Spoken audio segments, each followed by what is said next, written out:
Hi, welcome to How to D&D. My name is Fred Weller and I'm going to talk about Dungeons and Dragons and probably going to talk about Dungeons and Dragons 5e quite a lot. And I thought I would do a questions and answers session because I know people kind of want to ask me questions from time to time. Rather than doing this on a particular topic, I had two questions that people had posed me and I thought I would answer those questions and just see how we go from there. So the first question that I got during the week was, what are my favourite buffing spells for Dungeons and Dragons 5e? And I have to say, out of all of the buffing spells, Bless is definitely top of my list. And for obvious reasons, I can bless three characters, and if I increase the spell level, I can get pretty much the entire party included. And not only that, it gives everybody a D4, a four-sided dice worth of extra points for their attack rolls and their saving throws, which makes perfect sense. It's a really powerful spell. It's only a first level spell and you can pump it up if you need to. So that is definitely one of my favourite buffing spells. The next one I would have to say is I'm very fond of invisibility, and the reason I like invisibility is it's not a particularly high level spell. You can get access to it pretty quick, and invisibility over greater invisibility, because greater invisibility is when you're being selfish, but invisibility is when you decide I'm going to include as many people in the party as you possibly can, and you can do that with that spell, which means that if there is a location that you need to get to where there's no cover and there's lots of enemies, you can get there because you're invisible, and provided they don't see invisible creatures, which hopefully they don't, but that's the key reason why I do it. And it sets you up really well in a combat because one, you're not seen, so there's a good chance you'll get surprised provided they don't hear you and they can't see invisible creatures. And on top of that, because you're invisible, on the first round you're going to get advantage on the very first attack because unseen creatures get advantage on their attack rolls for the very first attack, which is why I like invisibility. My next favourite spell, I would have to say, is definitely going to be something like Aid. I've done a spell video on Aid recently, and Aid's actually quite a powerful spell, and you can include quite a few people in it. And that's really, really helpful because when it pushes your maximum hit points up by 5 points, and it gives you 5 additional hit points that you didn't have before. And if you are dealing with a situation where you've got plenty of time, you do that beforehand, but it's even better than that because you can do it in the middle of a fight. It's not just a buffing spell, it's got so many different uses. So that's number 3. Number 4 would definitely have to be Fly. I got a thing for Fly, and if you can get as many people flying around the place as possible, it is concentration, much like invisibility, but a lot of these buffing spells that in effect more than one character, they're concentration spells, and so you suck that up and you deal with it. Really, really good. And then the last one would have to be Enhance Ability. It's a fairly low level spell. You can pump it up to include more people in your party, which is really helpful, and it allows you basically to increase one of your ability modifiers and ability scores by a small amount. So that is one of my favourite buffing spells. I like those the most. Now there are obviously other buffing spells that are really helpful, but those are the ones that I really liked. So I've answered that first question, what is my favourite buffing spells? Now I know somebody will probably say, I think there was some sort of question about what are my favourite buffing spells across the classes. I'm not going to go and do that because I feel like that is a specific video that I can do, and that might be helpful, that might not. Also too, it's kind of complicated, so I thought I would take a bit of time to actually work through that. The last question I got not so long ago was, can I talk about my experience of playing Dungeons and Dragons? My very first experience. So my very first experience of playing Dungeons and Dragons was not playing Dungeons and Dragons. Really, at the very beginning, when I was younger, my experience consisted of the fighting fantasy books, those plot twist bottom books you could buy. That was sort of my first forte into sort of playing a game and rolling dice. And it was a simple system. The plot twist books, those were really nice. And then there was Hero Quest, yet again not Dungeons and Dragons, but that's sort of the first forte into it. Space Marine, which was like a Games Workshop space fantasy science fiction sort of game you could play. Space Hulk, played a lot of that with my brothers and sisters.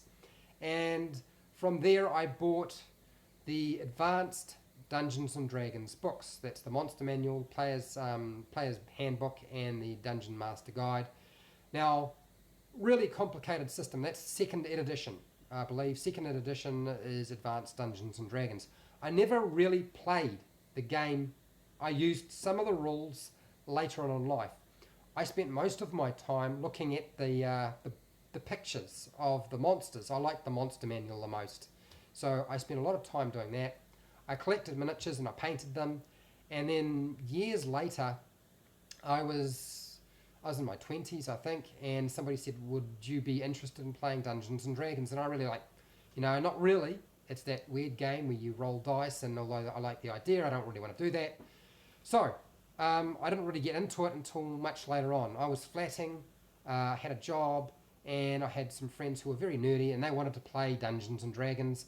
And so we had to go. We really just used a board game, and I took a few rules for leveling up and maybe a few additional bits and pieces from the Advanced Dungeons and Dragons book to actually run my game. That's how I started off. And then there was, this isn't really Dungeons and Dragons, Fred. We need to really play Dungeons and Dragons properly. And at that time, Dungeons and Dragons 3.5 was the newest game on the block. And so we decided to try and find some people who could do that. So I found myself a dungeon master, and we got together a small group. I think 2 of my flatmates, somebody else I didn't really know very well, and the dungeon master, who we seemed to get along pretty well, so we started playing. And I think we played the Forgotten King's Burrow, or the Burrow of the Forgotten King, or something like that. Really, really nasty adventure. I started off playing a cleric. Yeah. There was nobody who wanted to play a frontline character, so they stood behind my cleric while they were shooting off spells and shooting arrows and generally doing whatever, while I tried to tank as the cleric and, of course, heal myself. So I spent a lot of my time just healing myself in the front line while they just did all the work from behind. Of course, they couldn't hit anything because there was cover involved. I was the cover. That's my first experience. It was not a great experience when I first played Dungeons and Dragons properly for the first time, which is a shame. How's it going, Eric? Good evening. Yes, good evening to you too, Eric.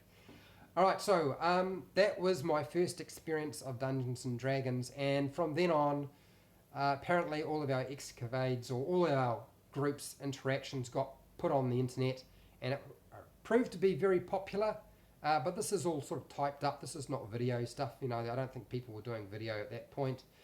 And slowly but surely the group started to unwind as things got more and more problematic. So we wound up having a meeting and having to resolve a whole lot of problems, and my dungeon master tried to sort of work through all of that. The group slowly but surely disintegrated, and we had more people come on board. And that was my very first experience of playing Dungeons and Dragons. It really wasn't, I liked the idea, but my first sort of push into it wasn't actually a lot of fun. It was actually quite stressful, and ginger beer, alcoholic ginger beer, was very helpful for dealing with the stress. I can't drink alcoholic ginger beer now, which is a bit of a bugger, but that was how I dealt with playing with a whole bunch of people who really didn't seem to be working as a team, and everybody wanted to play their character a particular way. So really, really odd. I didn't know that I was ever going to wind up running a channel doing Dungeons and Dragons, and truthfully I still don't quite understand how the heck it happened, but I'm here. So those are the first 2 questions that I got posed, and by all means start throwing some questions at me in the comments. Did I finish the Otyog Mini? I didn't actually. I bought tan. Eric, when I was looking at it, I was like, they're right. It looks too red. I need to paint more tan on there. So I went and bought some tan. I just haven't got to it. It's actually really hard to keep up with everything because I post every day one video and I work full time. And so I've got to do this on the weekends, shoot everything in advance. I've got some gibbering mouthers and some flesh coloured paint that I'm going to use to do another video on just painting miniatures. But I need enough sort of backlog of videos that I don't have to worry about shooting too much stuff. Mr. Wow. I'm not finished catching up on your videos, so I'm not sure if you've made one of these questions, but I'll ask them anyway. By all means, ask away. You might as well. Chances are I haven't done a video on it. I can tell you now, I've only done videos on a fraction of what is in the player's handbook and maybe a page of what is in the monster manual, maybe even half a page, so hardly anything. I did start editing and I've uploaded a video on monster tactics. I've been a little bit scared to do the monster tactics videos because, one, I don't want to get them wrong, and two, as a general rule, it's really hard to come up with tactics for monsters without sort of feeling like it was the wrong information to give people. So yeah, it's waiting there, and when I'm happy, I'll release it. Okay, so what is this? What do the saving throws for abilities do and mean? Okay, alright, so the first thing you got to understand about saving throws for abilities, that's not a result of you doing something. That's a result of something happening to you. And you're using your abilities to make a save to respond to that situation or effect. So something like a strength saving throw for, say, the wolf. When the wolf tries to pull you down, you are responding to that. And so that's why you make a strength saving throw for the wolf as it tries to pull you down. Something like a dexterity saving throw for, say, fireball. That's you responding. You're not actually doing anything. That's like a reaction. It's a respond. I don't want to say reaction because now people get confused, right? Don't say that. It's a response to the fireball and you're trying to get out of the way. And based on your instinct, you make that save. And if you do a really good job, you don't take all the damage. And if you do a really poor job and you don't respond fast enough from your dexterity saving throw, then you get hit with a full blast. So that's how that works. And then something like a constitution saving throw is your body responding to being poisoned or something like that. And it's trying to fight it off. Or getting drunk. Getting drunk, you're responding, and that's why you have a saving throw for that particular effect. So you're responding to an effect. Intelligence saving throws they're not very common. You can have them. I can't think of anything off the top of my head regarding intelligence saving throws, but I'm sure there is one. Something like a wisdom saving throw is usually a spell or a monster ability trying to affect your mind and take it over. So you make a saving throw to try to fight that off. You aren't actually physically doing anything. Like, as I said, you are reacting to it, and that's how it's worked out. Something like the charisma saving throw. Charisma saving throws are pretty rare too. I can't think of anything off the top of my head regarding that. But that's really how they're supposed to work. Hopefully that answered your question. Isn't history or arcane checks int based? Yes. Arcana, history, they're all int based. But they're not saving throws. The saving throw is different. It's not an ability check and it's not a skill check. Okay, you've got to understand when you make an ability check or a skill check, you are doing something. You are actually making an effort to do something. You're not responding. How's it going, Bacon Press? Are int saves for psionics maybe? Yeah, they could be. Yep, you could. That would make a lot of sense. I would like to say the intellect devourer might make you or force you to make an int saving throw, an intelligence saving throw, but I can't say for sure, so don't quote me on that. And I got the monster manual here, so maybe I can find it and let you know. You never know. It'll be really quick. Flicking through the book. Hags, intelligence. Now I can't even remember where my letters are. Intelligence. Here we go. So what do we got here? There it is. It's correct. Yep. Devour intelligence. So the intellect devourer requires you to make intelligence saving throws. Otherwise, you're poked. You're screwed, basically. So there's an example of a saving throw. You're responding to its ability. You're not actually doing something. That's what the difference is between a saving throw and doing ability or skill checks. Ability and skill checks, you actually have to do something. Hopefully that answered that question satisfactory. I couldn't come up with a charisma one, but I'm sure there is. Just going to drink some water. All right, any more questions? By the way, thanks. Your vids, I learn a lot from them. Eric, you are totally welcome. Yo, 732000. Is it all right to use giant weasel monster stats even though I told the players they were fighting some bandits? Yeah, it is. As long as they're not watching this video right now and they've found out that you did that, okay? It's not like you can't reskin monsters. If you got a stat block open to here, what have I got? I've opened up to a clay golem. I'm just going to call it a talcum powder golem now. It's a talcum powder golem. I'm going to use that stat block. They'll never know. It doesn't matter. Not in the slightest. I've done all sorts of things. I think I had a fire-breathing giant chicken, and I used a dragon stat block for that. So why not? They'll never know. You need a giant fire-breathing chicken. It's not like there's one in the monster manual, so use a dragon. Easiest thing to do. Any other questions? Oh, hang on. What do we got here? Mr. Wow. How would I know how much XP is normal for an encounter I'm making for my players? Oh my gosh. Okay, the first thing I'm going to say about building encounters, the rules in the Dungeon Master Guide suck. Okay? They're really, really awful. And I believe it's page something like 82. I did a video on the topic, and I basically told everybody to ignore the encounter building rules because they're rubbish. They're absolutely garbage.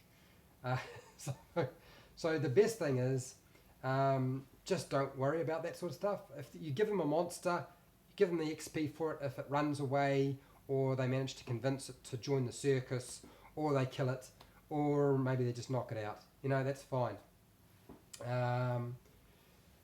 Has that answered your question, Mr. Well? How would I know how much XP is normal for an encounter? There are rules there, and I mean you can use the encounter building system, but I just feel like it's a waste of time. Okay, so next question here. Eric, how would you create B/X living crystal statue in 5e? How would I create it? Alright, well it really depends. I mean, first of all, is it important that you create it from scratch? Because if you have to create it from scratch, then you can just, that's fine, I'll explain that. But if you can use something that's already existing in the game and change some of its attributes, so animated armor might be a good example of a living crystal statue, because essentially, even though it's not a statue, it's something that moves. You can keep the AC where it is, or you can drop it down and make it a little bit less. You can give it vulnerability to, I don't know, bludgeoning damage or something like that. But if you want to build it from scratch, I did a video on the topic. If you want me to do that right now, I will. Just going to find the page. I got the Dungeon Master guide here. All right, quick monsters. Now that's for threshold stuff. Where is it? Where is it? I know I had a section for building monsters quickly. Quick monster. I think it's in 200 and something. Story time. Yeah, I'll do some story time stuff. I'll come back to that, Bacon, don't you worry. I'm just going to deal with the first thing that I've been asked. Monster creation. Alright, monster creation is on page 273, and I believe I haven't used it for a little while. I haven't built any monsters myself. Okay, here we go. Page 274. Now there's a quick monster creation stat right there, and you decide on what the level is for your monster, and it gives you the proficiency bonus, the armor class. You can adjust that if you want. If you go down like 2 points, then you adjust your challenge rating by 1 point. If you go up on your armor class by 2 points, then you increase the challenge rating by 1 point. Hit points, it gives you sort of a range of where they might be, and then your attack bonus, it stipulates what that might be, and then how much damage it should do. And truthfully, the easiest thing is just to take the average. You know, if it's between 4 and 5 damage per round, then you just decide it's going to be 4. I use the average all the time. I don't roll for damage very much. And then you got your saving throws. So yeah, just decide on what the challenge rating needs to be and pick that. And then you can flick through past all these other pages and look for an attribute for your monster, because it's made of crystal, and on page 280 there is a whole lot of monster features, and you find something that sort of relates to that. So something that will stop it from being transformed would be sensible, because it's a construct of some kind. That would be really helpful. And then, you know, maybe you need to build in something that will allow you to explain why it's made out of crystal, and it should be easy to shatter, right? Well, that's the hope. So that's how I'd go about doing it. Okay, simplest. Hopefully that answered your question with regard to building a living crystal statue, Eric. If it didn't, you let me know. Okay, next question. What do we got here? Bacon Press. What is the worst player situation you have ever successfully resolved at the table? Oh, well, that's a hard question. I can think of lots of issues that I've had with players that didn't get resolved. What was the worst one? The worst one. I think what had happened is one of my friends had started playing in the group and were doing things that the rest of the players really hated. And I pulled him aside and explained to him, look, if you keep doing this, nobody's going to trust you. And as a result, we actually became like, he's quite a close friend now. We actually got a lot closer. That was the easiest situation I've ever had. But I can tell you now that often that's not the case. I have fewer successes than I have failures. And I know that sounds terrible, and I'm supposed to be able to give advice to people about how to resolve this, but it's just the very nature of playing the game with a whole bunch of people. And I'm dealing with adults and not children. And I think to a large extent, you know, children are probably better at taking that on. Whereas adults, when you start talking to them and you're like 46, I'm 46, and they're like 40 and 50, they're not necessarily, I mean, you'd think they're going to be able to be adult about the whole process, but it doesn't work out that way. So yeah, that's the worst player situation I had. And literally the players were ready to, I think they had killed his character at least once, and they were ready to sabotage him pretty much big time. And yeah, that's the worst situation I had with a player. Okay, well, I need a drink of water and I'll get back to the questions. All right, okay, okay, Mr. Wow, okay, I gotta head out. You are welcome. I'm hoping that I have answered everything satisfactorily.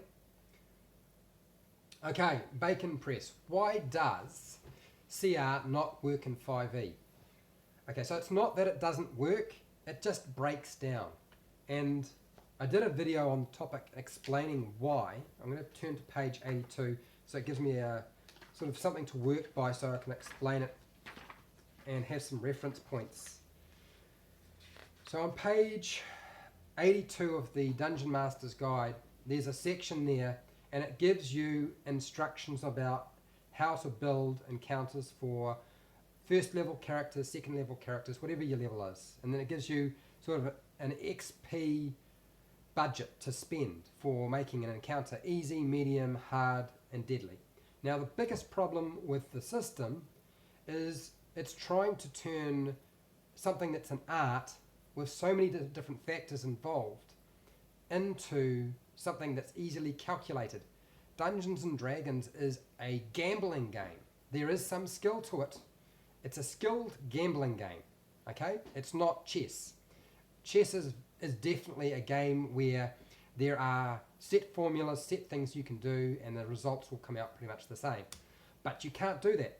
If you change the composition of your party in terms of the types of classes, then that changes everything. And if you find yourself in a situation where the monsters increase in numbers, that makes it really, really hard as well. Over the internet in New Zealand. Oh, hang on. What's this? Craig Martin. Fred, know of any groups playing over the internet in New Zealand? There are heaps. If you go to Facebook and look for a group called Dungeons and Dragons NZ, you should find this group will get you in touch with all of them. Okay, it's huge. It's growing really, really big, which has been a bit of a pain. I've handed over most of the administration and moderating responsibilities to a bunch of guys, and they're doing a pretty good job. Nowadays, I'm just like an administrator who doesn't really do anything, just tells them when they've botched things up or that they're doing a great job. And as a general rule, I say, you guys are doing well. And that's really the best place to go. Okay, so back to dealing with party size. As soon as your party goes outside of the parameters, because this game assumes that you have a party size of about 4 or 5 players. And if you start going outside of that realm, then you have to add multipliers to change how it's going to work. Okay, so change the number of monsters, multiplier. Change the number of players, multiplier. The multiplier doesn't work past a certain point. So therefore it doesn't work. And how can you get a formula for working out XP for a combat when everybody's skill level is different? If you have a group who are very, very new, this just won't work. If you have a group who are really skilled, this won't work. They probably find that you have to adjust things. So that's why it doesn't pay to use that. On my phone, I'm all in hype.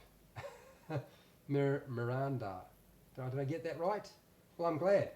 Glad it came up on my phone. I'm just going to go scroll back here a bit because the information's flying fast, and I'll make sure I answer everybody's question. And okay, so I've answered CR. Bacon Press, hopefully that has answered your question successfully. Craig, I've answered your question about the internet and playing over the internet. And Roll20, Fantasy Grounds, they use those platforms all the time. I don't use platforms online for playing Dungeons and Dragons. I try to keep it face to face. Otherwise, I'm always looking at a computer screen or something like that. Okay. Okay, so Bacon Press, why do you prefer the average instead of rolling for damage? Well, because as a general rule, I want my turn to be as fast as the other players. I want to get it done. And so I don't want to roll the attack roll and the damage roll. So I don't do that. The only time I will tend to roll for damage is if it's a critical hit, and then I will let it play out. Otherwise, I'll just take the average. It's there for a reason. You know, as a dungeon master, you can roll for damage, and there's nothing wrong with rolling for damage. You can do that. I just want things to move fast. I have tried to find ways of making things move along faster, even for Dungeons and Dragons 5e. Because trust me, when you get to level 20, there's a lot of dice being rolled, and anything you can do to reduce that is awesome. So that's why. It just because it just saves time. Hopefully that answered your question, Bacon Press. Okay. All right. So Bacon Press. What's the question here? I came back to the game recently and previously played Advanced Dungeons and Dragons, and I love what I think of as a new emphasis on group dynamics that simply didn't exist before. Okay, Bacon Press, I can totally see where you're coming from there. That group check in the player's handbook. Now I know a few dungeon masters don't like it, but that's awesome, because that means that stealth check that people wanted to make, there's one person who'll fail it and everybody loses out. Group checks are awesome, and it means I encourage my players to make group checks because it means that binds them together, gets them to work as a team, and although the book is full of a lot of combat mechanics, there's a lot of information designated to making ability checks, skill checks, and just dealing with other stuff. And of course there's half the book is like spells, but there's lots of utility spells there. So it's a really good way of playing the game. I think Dungeons and Dragons 5e, it's not as simple as I would have liked. I would have liked a game that I could teach to a 5-year-old. I'd have to chop a lot out to be able to do that, but it's still a great system. Okay, all right, scrolling down so I can see the next question. Okay. All right, so I'm just going to make sure Mirandel, if I've pronounced that wrong, I apologize now. I'm sorry. I'm trying to get there. Assuming you played Hoard of the Dragon Queen, what things would you change from the adventure? Well, as it happens, I've played part of it, but I dungeon mastered most of it, and I actually did a review and released it was it yesterday or the day before, on my experiences. What would I change about Hoard of the Dragon Queen? There's so many things. It would actually take me to sit down with that book and spend an hour with you or the subscribers and explain what I need to do to make that game more fun, because in its current form it does feel like I'm being led along and the players are being led along. I don't mind being led as the dungeon master, not a problem, but my players hated it, and being led along, and the carrot is a couple of caravans full of treasure that you're not allowed to touch. It just sucks. It really does. So I'm sorry I can't answer all of that because it would literally take me an hour to do. And I have been thinking about a lot of the stuff that I do on my channel. You might have noticed that I don't do a lot of first impressions on the new hardcover books that come out. When a new adventure comes out, I don't usually do anything on it because I've been waiting. I'm going to wait until I've played the game or I've dungeon mastered it, and then I will, if I've dungeon mastered or run the game or played it, then I'll give you a review because that makes sense. I've got something I know about to review. But the problem is, I know people make their decisions about buying stuff on first impressions. So I should be doing first impression videos, just like everybody else, and doing a review once I've dungeon mastered or played the game. And then, after that, if there needs to be more done and I've played the game, or probably more useful if I've dungeon mastered it, I can do a workshop on what you can do with that adventure. And maybe that'll be what I'll do next weekend. If there are enough people to say in the Fred, we need that, then I will do it. And that's not a problem. I struggle to come up with content. The topics, I run out of topics all the time. Okay, or at least my desire to do certain topics anyway. There are some topics I'm still writing, and it's been like, I think one topic I'm still writing, and it was like a year and a half ago. Anyway, all right, so Bacon Press, gotcha. So I roll D20 plus damage dice myself, so I totally understand the speed thing. Yeah, well, see, I mean, that's one way of doing it. But I just wanna make the attack roll, my 20-sided dice, and then just allocate damage. Okay. Bacon Press. I learned group checks on your channel. Oh, good news. I don't think I actually did a video specifically designated to group checks, which I should do. And I had actually planned to do it, but I, like many of the videos I do, you'd be surprised how many times I reshoot something, edit it, and discover I balls that up really badly.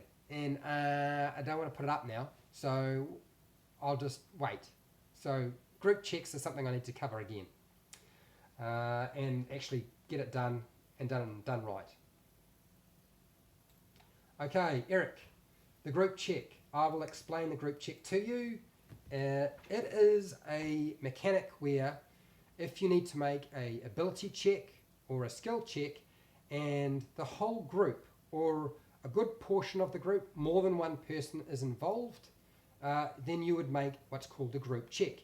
You ask the players who are doing that action to make a ability check or a skill check if there's a skill associated with that thing that they want to do, and then you compare that to the DC, the difficulty class. So if my difficulty class is 10, everybody has to get 10 or more to be successful. Now, provided that half of the group get 10 on their ability or skill check, then the whole group passes. And it means that those people who scored a 10 or more, particularly the ones who scored more than 10, they lift those who did not so well and got a low skill check or a low ability check. They lift them up. They compensate for them. You know, maybe that person steps on a branch when you're making a stealth check that's a group check, and but somebody grabs you and you don't put your foot completely down so it doesn't go crack completely. Instead, there's just like a little noise. Does that make sense? That's your group check. And if I could find the page number in here, I would go over it more.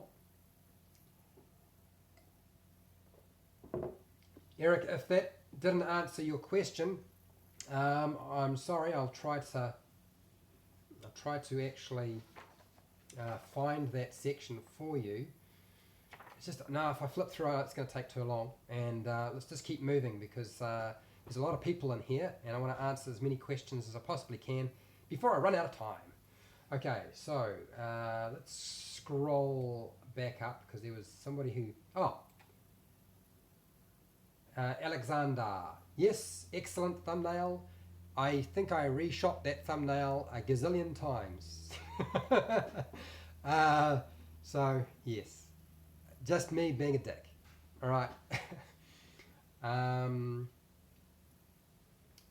Okay. Myth Randall. You are welcome. I should do a video on Hoard of the Dragon Queen with things you liked about it and how you would change it. I think, as I said, if I was to do that, it would have to be like a live stream workshop. And I mean, I'm happy to do that, provided enough people are willing for me to put them through that, because that's quite a lot of information. But I can do that if people want it. Okay, Eric, what do you got here? The caravan section can be an excellent spot for sandboxing, yes it can. Using and adding or taking away, yeah, you can put in other modules. Or you can use all of those encounters from Hoard of the Dragon Queen. Now, you're talking about episode 4. My problem with episode 4 is it's the beginning of chasing the treasure and pursuing the Cult of the Dragon, and sometimes that can be a little bit much. So, yep. All right, Bacon Press, what do you got here?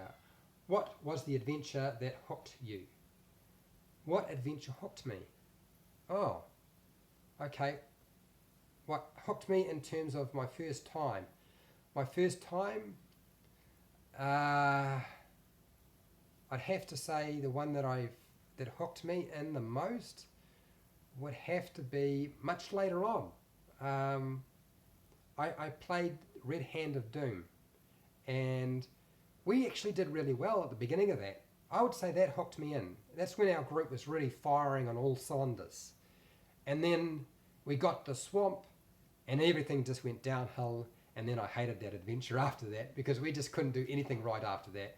That would probably be the first one. The Red Hand of Doom, that pulled me in. That would be my first experience where I really liked stuff. Okay, let's scroll down. The questions are coming fast and furious. Grab. Hey Fred, there's a variant rule in the Dungeon Master's Guide, maybe the Player's Handbook, called cleaving, where when a player hits something and kills it, if there is a creature adjacent with the same AC, the damage rolls over. Yes, that would probably be the Dungeon Master's Guide. Is that page 175? Bacon, if you found it, that's good. I don't really use that variant rule. Oh, no, it's not there. Maybe it's the Player's Handbook.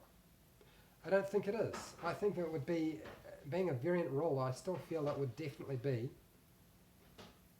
something that would be in the Dungeon Master's Guide. I can't find it on page 175 of the Dungeon Master's Guide.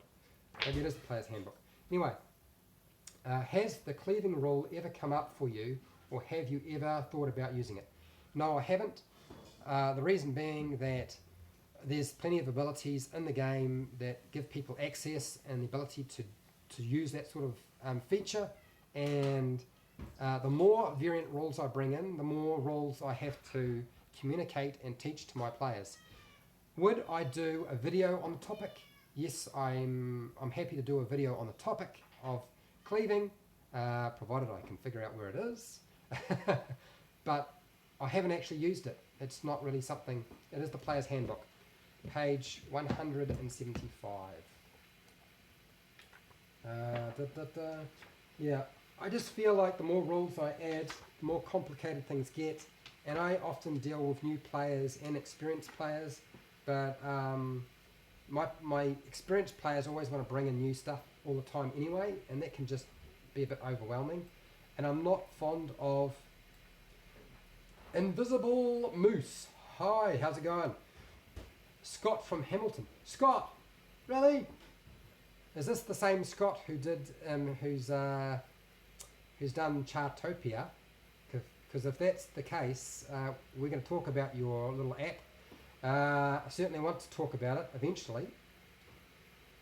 So 175 and cleaving. Variant. I can't see it.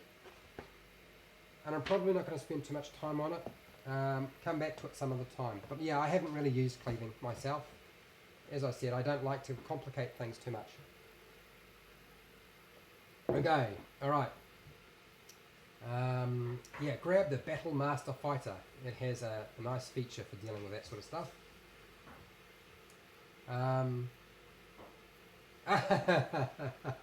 Alright, nice. How to change Hoard of the Dragon Queen. Burn it. Well, you could. You know, truthfully, I think the easiest thing is to maybe pull out a couple of the episodes. You know, if you pull out chapters 5, 6, and maybe 7, so they don't have to chase the treasure forever, that could work. You certainly got to make sure you give them lots of healing in the first episode, otherwise it's all over. They're not going to make it. Alright. What's the next thing? With Randall, hopefully I got the name right. Can familiars open doors and listen through them? A player in my campaign tried to do that with almost everything, including traps. Oh, nice. Okay. Well, look, familiars can do a lot of things, but there are limitations. So familiars can't make attacks. Can they open a door? Let's find the familiar spell, because all of the information you need will be there. Find familiar. It is on page 240, 240th Player's Handbook. And here it states what your familiars are and also what they can do. So they act independently, They obey commands. In combat, they have their own initiative. They act normally, but they can't attack. So you can do all sorts of different actions. So it is, suppose, possible to open doors, but bearing in mind that familiar needs to have the ability to open the door. So if there's a doorknob that needs to be turned, or a key that needs to be put in there, unless they've got little hands and things to do that, it isn't going to work. So yeah, opening a door. Now listening at a door, that shouldn't be an issue. Crawling under a door and seeing what's going on, yep, they can do that. So yeah, I can understand. I suspect you're talking about a warlock using something like an invisible spider or an imp or something like that, where they're using their familiar and they're scoping out the entire location, deactivating everything, and then everybody's just walking through and then killing all the monsters, and they know exactly where they are because the scouts pretty much mapped out the entire location. I know where you're coming from. That's happened to me. I've seen that happen at a table before, and yeah, it's really up to the dungeon master. It's time for that imp or that invisible familiar to get squished by a barrel that suddenly falls over, or a loose piece of rock that falls from the ceiling, or somebody just happens to open the door and step on it. Okay, if you want to get rid of it, that's probably the easiest way. Of course, if you keep doing it, they're going to get annoyed. Okay, Invisible Moose. What character, race, class, concept would you most like to play or haven't yet? Okay, so the one that I'm playing right now is a cleric wizard. So one level in cleric, started off to get the heavy armor, and it's a life cleric because it makes sense, and then I went into wizard. And the reason for doing that is I wanted to be able to be a wizard, but I also wanted to use my spell slots to heal when our healer ran out of the ability to do that. And also I wanted a high armor class. I wanted a wizard with a high armor class, and I didn't want to be a mountain dwarf. You know, mountain dwarves are great, but yeah, no, not really for me. So I decided to be a half elf. Half elf is actually really strong as a race. Half elf, cleric, wizard, multi-classed. Does that make sense? So yeah, that's essentially the one that I like the most. What would I play in the future in terms of a race class concept? It's going to be a dragonborn paladin sorcerer. So I will start off in paladin to get the armor, and then I'll go into sorcerer. And I'll be primarily a sorcerer, but just high armor class and a whole lot of other features, and also healing. And yeah, that would probably be my intention. I want to pick up the smite eventually. That would be something I would really want to do.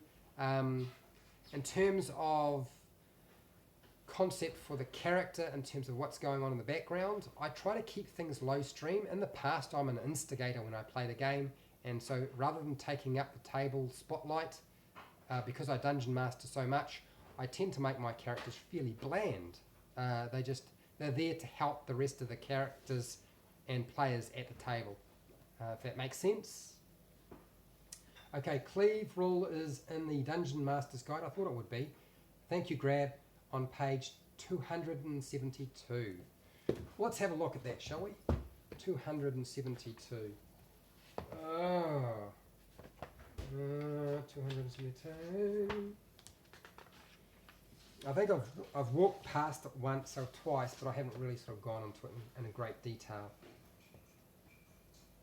175 was the group check in Player's Handbook. Yep, cool, thank you. Yep. We can come back to that. I'll do a video on the topic specifically for that, eh? Alright, so cleaving through a creature.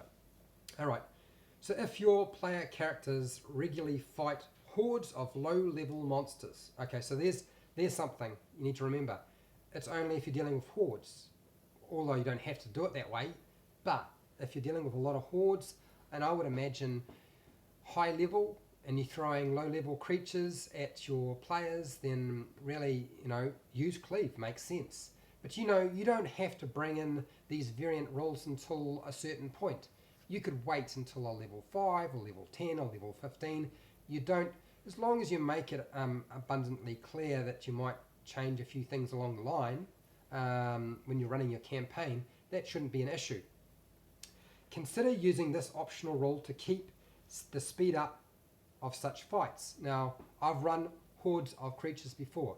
I think the most I've done is 400 zombies, and I just surrounded the players and they were separated, and really I couldn't hurt them at too high a level, and they just keep smashing zombies. Some of the players were so hard to hit, they literally just stood in amongst them and just kept killing them, but they could only kill 1 or 2 or maybe 3 each round, so that didn't really help with 400. And some of them just climbed to a tree and stayed up there and shot a whole lot of zombies. So it's really to reduce that. When a melee attack reduces an undamaged creature to 0 hit points, that excess damage from that attack might carry over to another creature nearby. Makes perfect sense. I like the idea. The attacker targets another creature within reach, and if the original attack roll can hit that creature. Well, that makes sense. Now, this is why it's probably best to do it with a horde of monsters that are essentially the same in their makeup, so it doesn't get too complicated. Applies any remaining damage to it. If that creature was undamaged and is likewise reduced to 0 hit points, repeat this process. Oh my gosh. So really low level creatures, and you do like 20 damage and they've only got 1 or 2 hit points, just everything around you is just going to be decimated. I get the idea. It makes sense. It certainly would speed things up. Actually, I wish I'd used this rule when I was dealing with those 400 zombies. Carry over the remaining damage until there is no valid targets left, or until the damage carried over fails to reduce an undamaged creature to 0 hit points. I'm glad you actually brought that topic up. I feel like that's definitely going to be a video to be done at a later stage. Go over that. Oh, too much talking. All right, let's keep going. More questions. By the way, thank you, Grab, for giving me the page number and the DMG. It's very helpful. All right, here we go. This list of... this is getting quite long. I'm going to be falling behind. All right, where are we? Eric. I use the cleave rule for crits if the players kill the creature. Remainder damage gets added to the creature adjacent to it. Yep, like we just discussed. Okay, Invisible Moose. Yes, it's the same guy from Chartopia. Okay, for those of you who are unaware about Chartopia, it is a website and it is full of charts. You can create your own charts. Those charts are essentially your property. I mean, you can probably create charts from the Dungeon Master's Guide, you know, your adventures, anything like that. Plug them in, and then once you've done that, you can then pull them up on your phone or a tablet or your laptop if you've got a Wi-Fi connection, because you have to be connected to be able to use it, and then you can use that in your game. Really good tool. The best thing is they have released it on a phone, so you now get it as a phone app. The problem is that phone app needs to be linked to the internet to get access to the charts, and once they get past that, I feel like this is going to be one of the go-to tools for me on my cell phone. My cell phone is small, and as soon as I can get the updates downloaded from my phone onto Chartopia, it's going to be a really awesome resource. But it's not there yet. But go to the website, start building some charts, gain access to it. If you've got data on your phone and you don't mind using it, then cool, it'll work for you. Otherwise, just wait until they take it offline so you can just download stuff, get the updates as they add new charts to it, and use the app that way. All right, Scott, was that a good enough of a plug? Hopefully it was. All right, so Grab, how do you feel about resurrecting low-level characters? Do you allow them to pay for resurrection at temples or churches? Okay, so first of all, I did a video on how I deal with character death. And I actually did quite a lot of videos on character death because YouTube didn't have that many. And what I tend to do with character death is if the player wants to keep playing that character, then I will let them. If they can figure out and have the resources to get them up, great. At low level, they won't. Okay? So yes, use NPCs at a temple or a church. But there's going to be a favor called on. I feel like, if they can't do it under their own steam, there's a complication. Maybe there's a debt they have to pay off. Maybe they have to pay for the resurrection at a later date in terms of money. Favors are always good. I've used gods come down and you owe the god a favor if you get resurrected. Often I will go for not just raise dead or true resurrection. I'll go for something like reincarnate because it's a bit more complicated. You change the race. But if it makes the character broken to the player and they feel like they don't like it anymore, then maybe don't use that particular method. I've used lots of different methods for getting them back in the game, not just straight out resurrection. Nothing wrong with it. If you don't mind doing it and the players like it, then do it. I'm not committed to keeping things dead. I was a tabletop wargamer. When something's dead, it's dead and doesn't come back. But that was a long time ago. My attitude to death has changed a lot. Right. What's the next question? I've answered Grad's question. Bacon Press. Cleave seems awesome for an epic type game. Yep, I agree. I think it is. I think it's definitely the way to go. Right, so where are we? Trying to catch up on everything. Here we go. I have to make sure I scroll down very, very slowly. Okay, so Paddy Atwell. Paddy Atwell's, what do you got here? How do you learn spells as a cleric? Well, the thing to understand about a cleric is, if you have the ability to cast that spell at that level, you have access to all of those spells. You just have to decide what ones you're going to cast that day. That's how it works. It's fairly simple. It's not complicated. Did that answer your question? And I would say I will probably do a video on clerics and casting spells as a cleric, as a wizard, as a warlock, as a bard, because each one works a little bit differently. So I can understand people's getting confused by that system, because each one is different. It's not exactly the same. Okay, so Grab. Yeah, at Bacon Press. Cleave seems cool. I've honestly never actually heard of anyone mentioning it. I just noticed it in the Dungeon Master's Guide recently.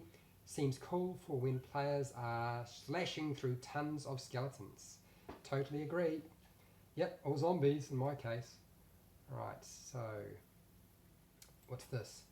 Hayakuji. Man, I have definitely ballsed that name up. I'm sorry. Okay. It's simply just looked. Okay. It's simple. Just look at the spells for cleric and see what you get for each level, and the number of spells you can prepare is your wisdom modifier and cleric level. Yep, that's right. It's very, very simple. Gotta love those half elves. Yes, I agree, Bacon. Absolutely, I do. Okay. Wizards are the complicated one. Yes, they most certainly are. I'm playing a wizard right now. They are very complicated. I spend most of my time when I'm not actually required to do anything, looking up spells and figuring out how they work. Okay. What's this? Mithrandel. Can you tell us a memorable event or story from a campaign you were in or DM'd? Yes, I will do that. Not a problem. I can tell you many stories, actually. So probably one of the more memorable things that I have done or played in is an adventure called The Mines of Madness. And it's really a piss take. It really is. It's like a mine, and it's set up to kill you pretty much straight away. And I really wanted to play this adventure. I already knew parts of the adventure because I'd watched it, but I really wanted to play it. And there's spoilers. If you haven't played Minds of Madness, spoilers right now. Okay, stop watching. Stop watching. I might actually do a review on that adventure one day. Don't watch. Stop listening. I decided to go up to the outhouse, and I knew that if I went up to the outhouse and I opened the door, I would get swallowed by a purple worm. I knew this. My dungeon master suspected that I knew this, but none of the players knew it. And oh my gosh, it was so funny to watch their expression. Absolutely priceless. I got swallowed in that adventure by a purple worm 3 times. Okay? I think my character died numerous times, and each time it died, I just added another number to it. I think it was called Fu Manchu 1, then Fu Manchu 2, Fu Manchu 3, and so forth. So that was pretty memorable, and I loved the expression on the player's face. I was dungeon mastering Star Wars, and they were in a junkyard, and I decided to have an enormous centipede that they could fight, and it just turned into complete nonsense. They were riding on the back of the centipede. They're trying to chop their way in. Some of them got swallowed by the thing. Threw a few people off, and it took ages, and they loved it. It was like an hour of this crazy epic battle, and that was a lot of fun. I enjoyed that. When I was running Dungeons and Dragons 4E, we were playing a Dark Sun game, and I think I've told this story before, I used a sandworm. Think Dune. I pulled that out, decided I would use that in my game, and what I did is I had them being chased by some raiders, and they thought the raiders were the issue, but what they didn't know was the raiders were not chasing them. They just happened to be running in their direction. They were actually being chased by an enormous sandworm, and I had the sandworm consume about 156 raiders, and they were petrified. And we spent the whole time from then. There was no fight. It was just a skill challenge that took quite a while. I think I had 12 steps. I don't recommend skill challenges with 12 steps, but they had a ball. They were running, they were jumping on this thing, they were hanging from teeth, they were hiding, they were barraging through camps. Yeah, it was great fun. It was awesome. Okay, so what else have we got here? Memorable stories, done that. Grab. Thanks for the answer and discussion, Fred. Love your channel. Okay, thank you very much. Eric, what do we got here? I know I'm falling behind. I can see that I'm nowhere near. Any thoughts on mashing Elemental Evil, Poe, Prince of the Apocalypse, and Storm King's Thunder? Mashing it together? Not really. I mean, you could. I don't think it would be an issue. It's up to you, really. Sorry, I off the top of my head, Eric, I've got nothing for you. Sorry. Grab. What's the significance of the hats, Fred? Okay, I'll take off my hat. I think I did a video on this topic. I'm balding. That's why. Try to keep my head warm. I used to wear hats when I was dungeon mastering, and as a result I have a box, 2 boxes actually, 2 boxes full of hats. So that's why I wear the hats. And my family said, look, you're doing these videos, you got to bring the hats in. And I was like, okay, fine. I think it's a silly idea, but why not? So that's why you get a little bit of my stupidness. I wear the hat, and it keeps my head warm. I'm in New Zealand. It gets cold here all the time. So if I wasn't wearing this, I'd be wearing a beanie. So that's why I got the hat. Hopefully that answered your question, Grab. Okay, Grab. Okay, Grab. Everyone knows about your varied section of very wacky hats. Did you just happen to build a big collection somehow? Yeah, it's a collection I built over time, and I really wanted do more. The more hats I buy, and the more hats I have, the more I buy. It's a problem. I feel like it's an addiction. I have an addiction to miniatures. My partner opened the wardrobe in my room where I keep all the movies and was freaked out. She thought she could put stuff in there and found out that's where all my miniatures were. And of course the wardrobe's completely full. So yeah, I have issues. And I don't want to miss this guy because he's just jumped in and I want everybody to go watch his channel. Wally DM. As a DM, do you have a favourite monster or monsters that you like to put in your up against your players? Okay, so yeah, I do. I have a thing for purple worms. I use a lot of wolves, but that's just because they're easy. What's my favourite thing? I think the Kraken. I've used a Kraken on land, in the sea, an undead Kraken. Yeah, that's one of my favourites. I like things that can swallow the players and really just freak them out. That's what I like. Now, before Wally has to go away, and I know Wally's very, very busy, but Wally DM runs a channel and he does fantastic puzzle videos and you need to go and watch them.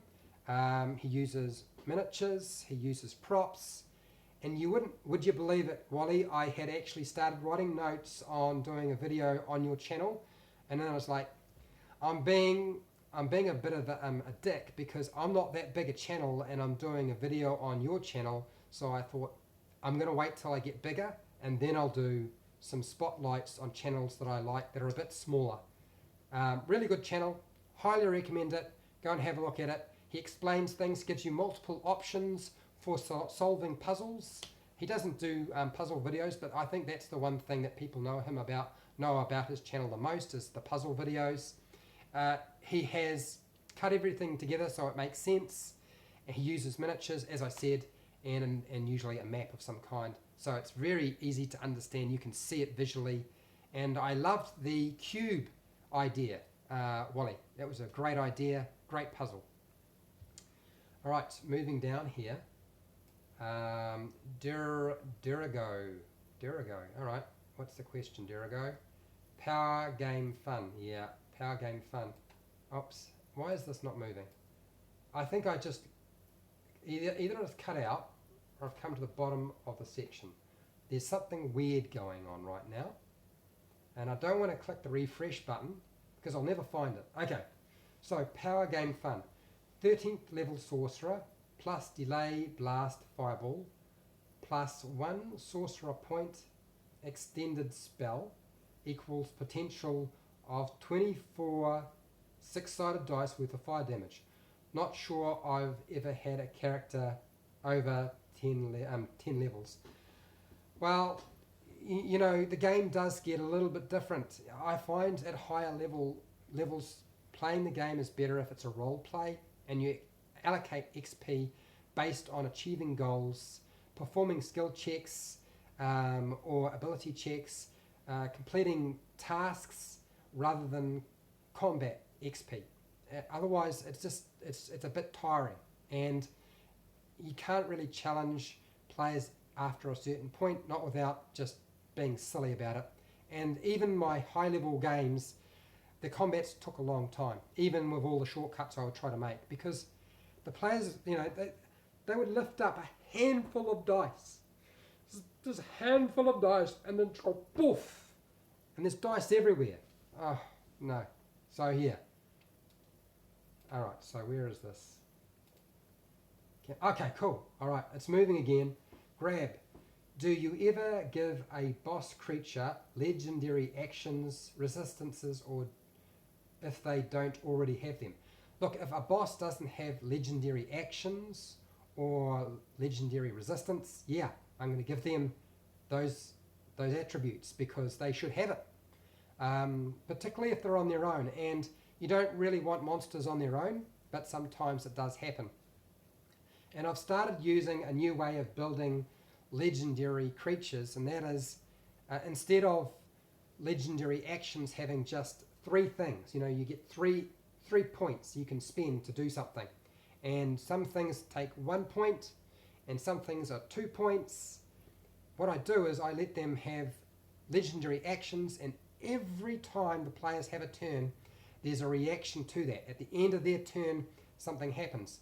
And that deals with the fact that a party might have 5 players, then 6 players or 7 players, because the more people at the table, the more legendary actions you need to have, otherwise the creature just gets crushed in the first couple of rounds, or possibly even the first round. Okay, so hopefully that answered your question, Grab. And cool, that worked out. Maybe I'll just keep clicking here. That's working all right. Okay, so Eric, high level 5e, throw a 4e encounter at M for a good challenge without scaling. I've done that, yes. You can also use Pathfinder or 3.5 because the scaling's just a little bit different. Why is this box not moving down? You're like, come on, come on. Alright, so oh, there we go, Bacon. Bacon Press, do you play anything other than Dungeons and Dragons? I have. Right now I don't. I'm probably not going to have time to do anything else other than play Dungeons and Dragons because I run a channel and it's content every day, and I need to be able to dungeon master and play the game to be able to communicate stuff to you and give you stuff that you would find useful. I have played Star Wars Saga, I've played Fate, I've played Bulldogs, I've played Pathfinder, which is still Dungeons and Dragons really, and yeah, those are the sort of games that I've played. Would I play other games? Yes, I would. I wanted to play a game about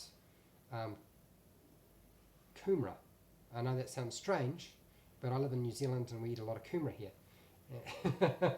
Okay, Eric, it's not moving down because you're caught up with us. Oh, good. I'm at the bottom. Yes, yeah, caught up. That's good news.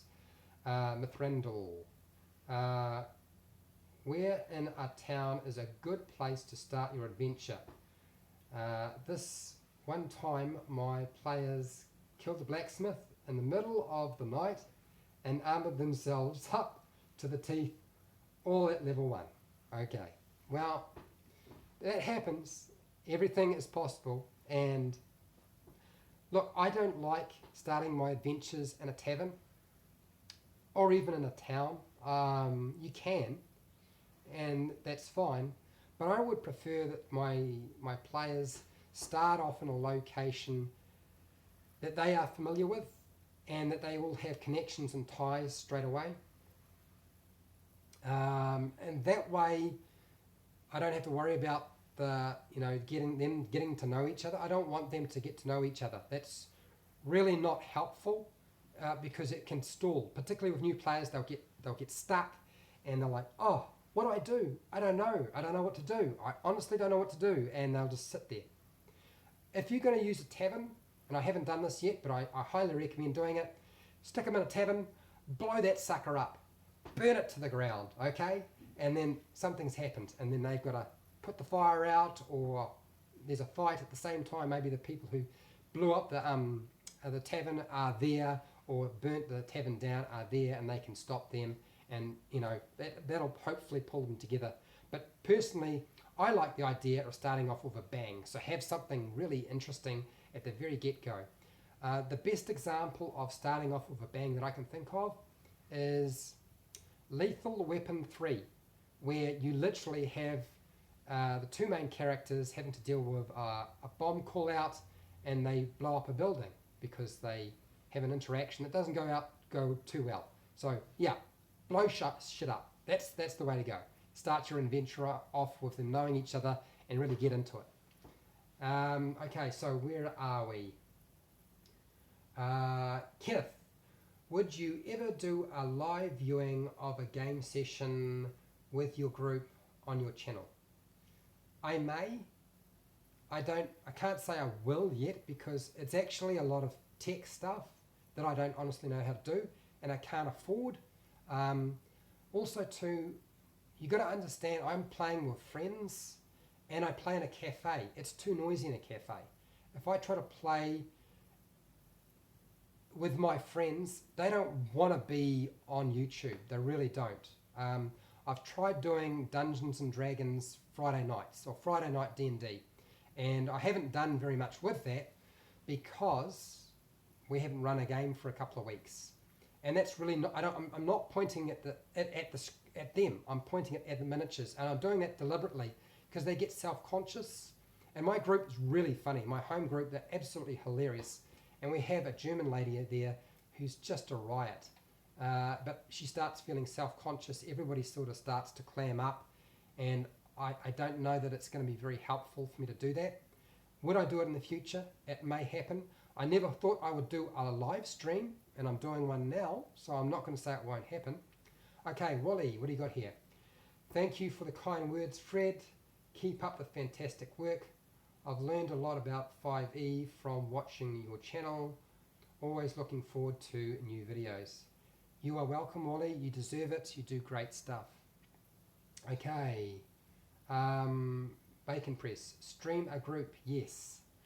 Well, I'll still probably try to do the Friday night D&D, but it won't be live streamed. Did I mean I feel like if you're going to do live, why would you watch me? Matthew Mercer and Critical Role, they do it a lot better. I mean, I'm just a guy who runs a channel, and I'm nothing special. Truthfully, everybody can do this. It's not impossible for you to go out there and do that. And I want you to go and play Dungeons and Dragons. How to D&D is about you going and playing, not watching me play. Do you know what I mean? And that doesn't mean you won't see some of the stuff that I do in my games. I did start trying to post stuff a long time ago. It didn't really work out, and I sort of ditched it. But that wasn't live stream anyway. All right, Durago. I think it's Durago.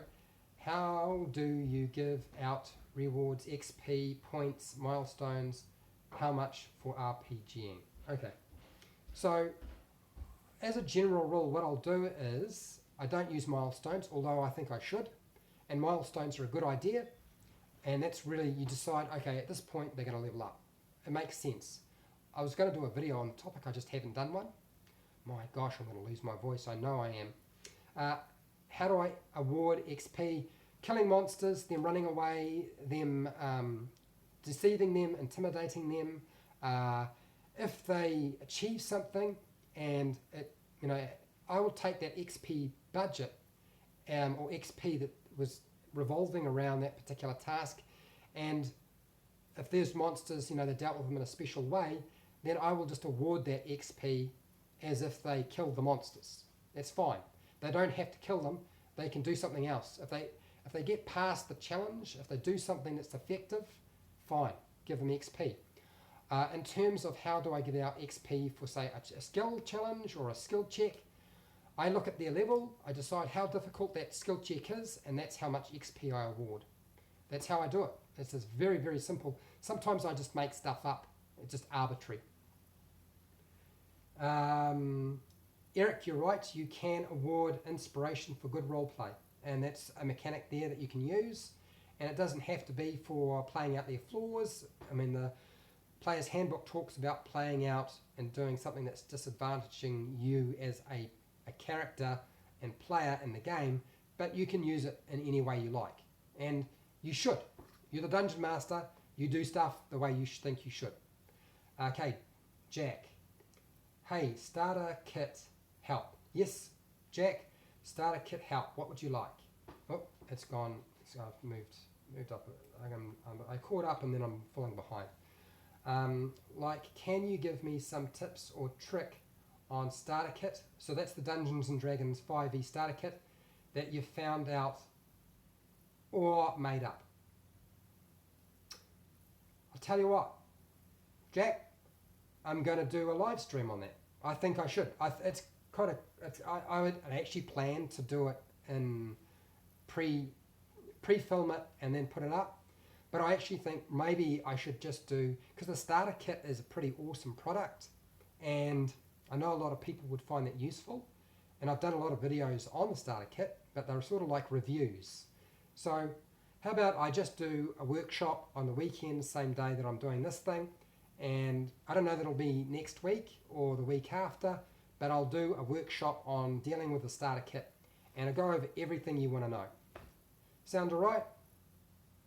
That's easy. I don't have to worry about trying to figure out what I'm going to live stream next week or the week after. Okay. Alright, so Bacon Press. So you have a home group and a game club group. Okay, so I'll explain it. It's a little bit complicated, Bacon Press. So I have a home group and I go and play in somebody else's home. Okay, she lives quite away from me because I don't live in the city. I have to commute to get there, and we play on a Friday night. That's the home group. I play after work. It's relatively quiet, well, kind of, and we just play in the dining room. That's as simple as that, and anything goes. And I had to edit quite a lot of foul language out of the videos that you've seen of Friday night D&D because there's quite a lot of that going on. Then I run a group on Tuesday night for the game store that I'm affiliated with or associate with. And it's not Adventurers League. It is basically me gathered around in a coffee shop with a whole lot of tables pushed together while they feed themselves, drink a whole lot of stuff, and we play Dungeons and Dragons. And right now we're playing Curse of Strahd. And I keep a record of all their names. I take all that information over and hand the DCI numbers over to the store manager, and I get a discount. That's how I do it. And we play from about 6:30 to 9 o'clock. We would play to 9:30, but they keep closing the motorway, so I can't get home. So I have to leave earlier now. So that's what I've got. Hopefully that answered your question, Bacon Press. Mithrandal. I'd watch it if you live stream your adventures on Twitch. Yeah, I feel like live streaming on Twitch is another platform that I'd have to get used to. And you got to remember, I work full time as a woodwork tutor, well, for now until I'm made redundant. And then I do these videos. I try to squeeze them in as best I can, but it's really hard sometimes. So a Twitch channel, it's probably not going to happen. Live stream my games, probably not. But YouTube, live stream and answer questions on adventures, and do a workshop. I'm quite happy to do that. I'm not going to say I'll never do it. It may happen. Who knows? Never know. Okay, Grab. The most memorable campaign introduction I've ever played in had our Dungeon Master ask us all what we might be doing in a town marketplace. I was selling pelts and skins. Okay, alright. Nathandrel. That or just uploaded videos on YouTube. Look, most of the gameplay stuff you're going to see is going to be short snippets. I'm not going to give you, probably not going to give you anything longer than about 10 minutes. And it'll be the best bit, or a part that I thought was entertaining. It's probably not going to be an hour or 2 hours or 3 hours, because we play for a long time. On a Friday night we play from 7:30 till about 11 o'clock. So it's a long time. Alright, so what's here? Grab, what do you got here? Almost immediately after everyone gets a brief descriptor of what they're doing, a portal slashes open in the center of town and a snowstorm blasts through. I like it, it's a good idea. Random minions and creatures pour through this start ransacking the town. Nice idea. A huge guy in a goat mask walks out of the portal, grabs the scepter of seasons and leaves the way he came. It's a great opening. That's fantastic. That's how adventures should be. I like that idea. Fantastic. You've got a good dungeon master. Alright, so what I got here? Scrolling down. I almost caught up, but now I'm falling behind. Okay, alright, Grab. Our party makes short work of the minions, and leaders of the town task us with getting the scepter back, and it was perfect. Yeah, I agree. Gave us all a reason to be in the same place at the same time, and an immediate reason to be in a party. Yeah, and that's the thing. That's why you want to do it. Okay, Jack, what do we got here? Thank you so much. I've been wondering about this mod. I've recently, I've, I've recently in the past month been a dungeon master. Oh, so you're new DM, okay, for a group. And I thought this would be a good module to run for the first time. Yes, The Lost Mines of Phandelver. It's a terrible name for an adventure, but it's a fantastic adventure. It has a lousy start intro, but after that it's all gravy. It's good stuff. And yeah, I'll cover it in detail in a workshop, probably next weekend or the weekend after. Okay, so Jack again. Also, I don't know if it does or not, but could you by chance save the footage of the next live streams and upload that to YouTube? Okay, so what I do is when I live stream, YouTube automatically puts it on to YouTube. And then I go in and I just cut the tail end and the front where it's sort of like lost footage. And I just trim that up so you don't have to deal with me trying to set up the camera or just me pressing buttons on my phone so it doesn't look too messy. So it's all going up. You will find it. You don't have to watch it live streamed. You will see it. Not going to be a problem. Okay. But if you have questions on the Lost Mine of Phandelver and the starter kit, try to put a comment in my videos under maybe the starter set so that I know what to include in the workshop. Okay. Kenneth, what are my favourite dice brand or types? My favourite dice brand or types? Well, I tend to buy most of my stuff from Chessex, and I honestly like the multicoloured dice over the see-through dice, even though I should be buying see-through dice because they roll better and less likely to be imbalanced. Give me a second. I will pull the dice that I currently use out and you can have a look.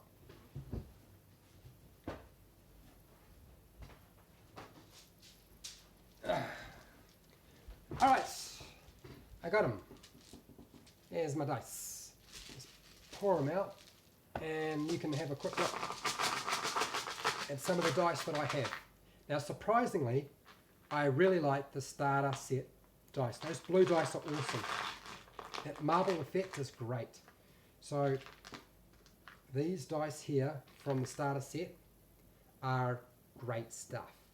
Whoops, wrong place. These things, awesome. Love them. I've got this green. It's sort of like a mix of green and yellow. I like that dice quite a lot. Recently I've bought this red one. I have a thing for red, as you might notice, because I'm wearing a red hat and a red shirt. Love this thing. And what else have I got here? Yeah, I like multicolored dice, even though I know they don't roll very well. They are one of my favorites.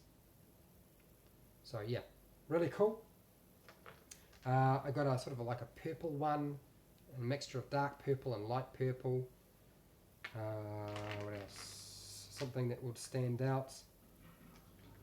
I've got a very, no, I'm not showing you that one.